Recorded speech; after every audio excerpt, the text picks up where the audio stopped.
Next topic है जी हमारा। आप जरा इसको देखिए पेज को। General entries to be the books of consignor.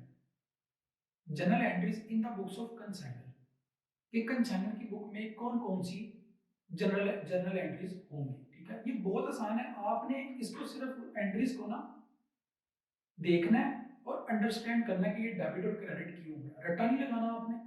Further अगर आपको नहीं भी समझ में आती तो मैं आगे जब इलिस्ट्रेशन करूंगा, पहली इलिस्ट्रेशन ही तो आपको पूरा चैप्टर जो है वो क्लियर हो जाएगा।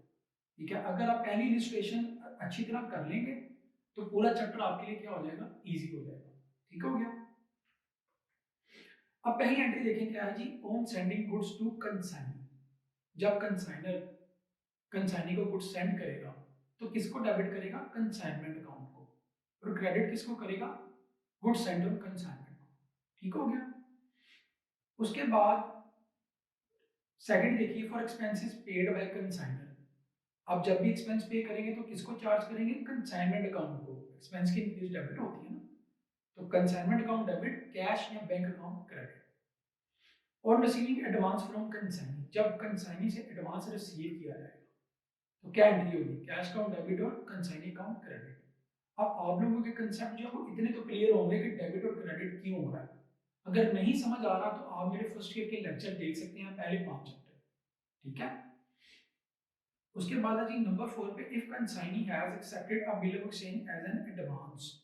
अब जब आप कंसाइनी पे बिल ड्रॉ करेंगे तो बिल ड्रॉ करने की क्या एंट्री होती है, बिल रिसीवेबल डेबिट और consignee account credit with the sale price of goods sold by consignee. जब कंसाइनी गुड्स सेल करेगा, ठीक है, तो आपने कंसाइनी को क्या करना, रिसीवेबल बना देना अपनी बुक में, और कंसाइनमेंट को क्या कर देना, क्रेडिट एज एन इनकम। ठीक हो गया। उसके बाद है for goods taken over by consignee for his personal use. जब कंसाइनी अपने पर्सनल यूज के लिए गुड्स निकाल लेगा तो आप कंसाइनी को डेबिट करेंगे और कंसाइनमेंट को क्या कर देंगे, क्रेडिट। ये आपको एंट्रीज देखने में मुश्किल लगेंगी, लेकिन जब आप प्रॉब्लम या इलस्ट्रेशन करेंगे तो आपको ये एंट्रीज जो है वो क्लियर हो जाएगी सारी। आपने एंट्रीज को देखना जरूर है स्टार्ट करने से पहले। हर चैप्टर का स्टार्ट मैंने आपको बताया बहुत इंपॉर्टेंट होता है। ठीक है। उसके बाद है नंबर 6 पे, for goods taken over by consignee for his personal use, ये हमने कर लिया। ठीक है। उसके बाद है 7 for expenses paid by agent. अब जो एक्सपेंसेस कंसाइनी पे करेगा लेने किससे, कंसाइनर से, तो कंसाइनर किसको चार्ज करेगा, कंसाइनमेंट अकाउंट को। ठीक है, ये सब मेंशन होगा, बताया जाएगा। ठीक है, कंसाइनमेंट अकाउंट डेबिट को डेबिट करेंगे आप, और कंसाइनी को आप क्या करेंगे, क्रेडिट करेंगे। ठीक है। उसके बाद है जी for unsold goods with the consignee. जो अनसोल्ड गुड्स होंगी, आपने क्लोजिंग स्टॉक निकालना है, तो स्टॉक आपका क्या होता है, एसेट, तो कंसाइनमेंट स्टॉक को आप डेबिट करेंगे और कंसाइनमेंट को आप क्या करेंगे, क्रेडिट। स्टॉक क्रेडिट साइड पे चला जाएगा। कंसाइनमेंट एंट्री देख ले आप क्या है, अनसोल्ड स्टॉक की, जो स्टॉक बचा हुआ उसकी एंट्री ये है। ठीक है, कंसाइनमेंट स्टॉक अकाउंट डेबिट और कंसाइनमेंट अकाउंट क्रेडिट। उसके बाद है for abnormal loss of goods. अच्छा, अब ये नंबर 9 और नंबर 10, सॉरी ये नंबर 9 है, ए और बी। एबनॉर्मल लॉस जो होगा ना गुड्स का, उसको फाइंड करने के दो तरीके हैं। ये एक फर्स्ट मेथड है, एक सेकंड मेथड है। ये फर्स्ट मेथड की जो एंट्रीज है ना, ये आप लोग अक्सर स्टूडेंट्स नहीं करते। ये जो बी मेथड है ना सेकंड, आप इसको कर लें, ये इजी है। इसका भी एक या दो प्रॉब्लम ही है, दो दो प्रॉब्लम है, दो प्रॉब्लम है और एक इलस्ट्रेशन है बस, वो भी लास्ट में आएगी चैप्टर के। ठीक है, तो सेकंड मेथड आप लोग जो है ना वो कर लें, वो आपके लिए ज्यादा आसान है। अगर कोई पहला करना चाहता है तो वो पहला कर ले। पहला देखें आप, पहला मेथड क्या है, अगर एबनॉर्मल लॉस होता है गुड्स का तो आप क्या एंट्रीज करेंगे, for total value of goods damage, जितनी गुड्स डैमेज होगी आप डेबिट किसको करेंगे, लॉस ऑफ स्टॉक को, और क्रेडिट किसको करेंगे, कंसाइनमेंट अकाउंट को। उसके बाद for amount of insurance claim, आप किसको डेबिट करेंगे, जब आपका जो है ना वो क्लेम इंश्योरेंस जो है वो एक्सेप्ट हो जाएगा इंश्योरेंस कंपनी में, तो बैंक इंश्योरेंस कंपनी को आप डेबिट करेंगे, बैंक या इंश्योरेंस कंपनी। अगर आपने कैश में ले लिया है तो बैंक को डेबिट कर लेंगे, अगर लेना है तो इंश्योरेंस को डेबिट कर लेंगे। ठीक है, लॉस ऑफ स्टॉक क्रेडिट। फिर for sale proceeds of damage good, जो डैमेज गुड्स अगर सेल हो गई है तो उसकी आप एंट्री क्या करेंगे, कंसाइनी को डेबिट करेंगे, लॉस ऑफ स्टॉक को क्रेडिट कर देंगे, क्योंकि आपकी डैमेज गुड जो आपने पहले लॉस रिकॉर्ड किया था वो क्या हो गया, कम हो गया, तो आप लॉस ऑफ स्टॉक को क्या करेंगे, क्रेडिट, एक्सपेंस डिक्रीज हो गया आपका। उसके बाद जी for net loss of stock, finally जो आपका लॉस होगा वो कहाँ पे जाएगा? प्रॉफिट एंड लॉस अकाउंट की डेबिट साइड। ठीक है, आपने वैसे प्रॉफिट एंड लॉस अकाउंट इसमें नहीं बनाना, आपने सिर्फ क्या बनाना है? कंसाइनमेंट अकाउंट, आप उसी से प्रॉफिट एंड लॉस निकालेंगे। ठीक है, वो by nature profit and loss account है। ठीक है, लेकिन प्रॉफिट एंड लॉस अकाउंट नहीं है। ये हो गया जी नेट लॉस, क्या कहाँ जाता है? प्रॉफिट एंड लॉस अकाउंट में। और क्रेडिट किसको करेंगे आप? लॉस ऑफ स्टॉक को। उसके बाद जी सेकंड मेथड है, ये बहुत आसान है, ये आप लोग कर लेना।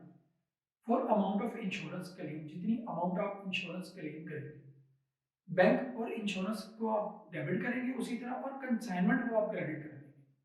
फिर for sale proceeds of damage goods, आपको जो डैमेज गुड की सेल प्रोसीड्स मिली है, अमाउंट मिली है, कंसाइनी को आप डेबिट कर लेंगे। ठीक है, और कंसाइनमेंट को आप क्या करेंगे? क्रेडिट। कंसाइनी जब गुड्स सेल कर देता है ना, तो कैश लेके क्रेडिट किसको कर लेता है? कंसाइनर को। ठीक है, आप कैश को अभी डेबिट नहीं करेंगे। कैश अब जब फाइनल रिपोर्ट देखेंगे, जो फाइनल पेमेंट होगी उसका अकाउंट बनाने के बाद वो रिसीव करेंगे आप। ठीक है, अभी आप कंसाइनी को रिसीवेबल बना रहे हैं, जब वो सेल भी कर देगा।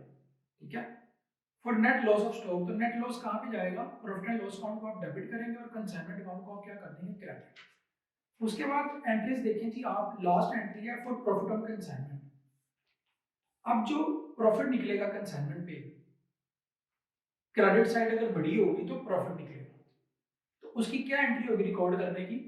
कंसाइनमेंट अकाउंट डेबिट और profit and loss account credit, क्योंकि क्रेडिट साइड बड़ी निकलेगी। ठीक है, डेबिट साइड कम होगी तो कंसाइनमेंट डेबिट में आ जाएगा, जो बैलेंस बचता है। ठीक है, तो और प्रॉफिट एंड लॉस को आप क्या कर देंगे? क्रेडिट। ये आपकी प्रॉफिट की एंट्री है। और अगर लॉस निकलेगा, कंसाइनमेंट का डेबिट बैलेंस निकल आएगा, तो इस एंट्री को आप क्या कर देंगे? रिवर्स कर देंगे। कंसाइनमेंट क्रेडिट हो जाएगा, प्रॉफिट एंड लॉस का क्या हो जाएगा? डेबिट हो जाएगा।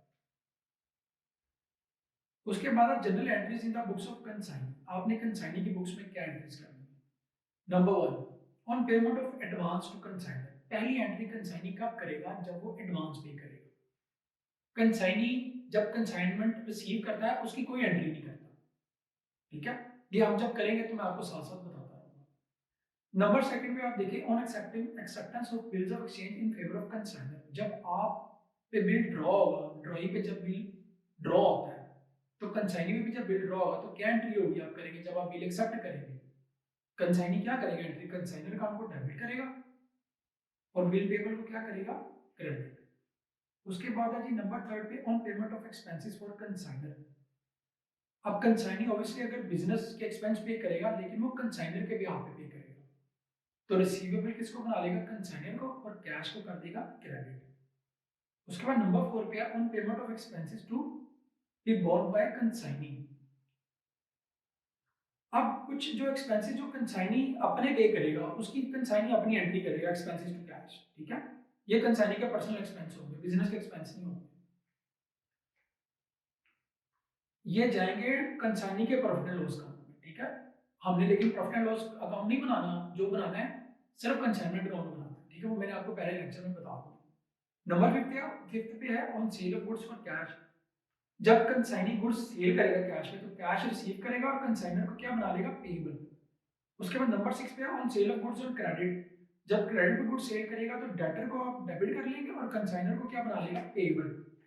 उसके बाद है number 7, for commission of consignor, ये कंसाइनी की कमीशन है लेकिन चार्ज कंसाइनर को कर रहा है। ठीक है, तो कमीशन किससे लेनी है? कंसाइनर से। कंसाइनी अपनी बुक में कंसाइनर को डेबिट करेगा और कमीशन को एज एन इनकम क्या करेगा? क्रेडिट।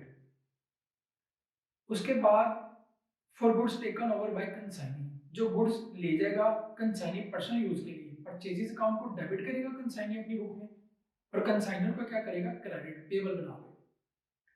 उसके बाद नंबर 9 पे, when there is realization from debtor, जब डेटर से पैसे आ जाएंगे तो कैश अकाउंट को डेबिट करेगा कंसाइनी और डेटर को क्या करेगा? क्रेडिट।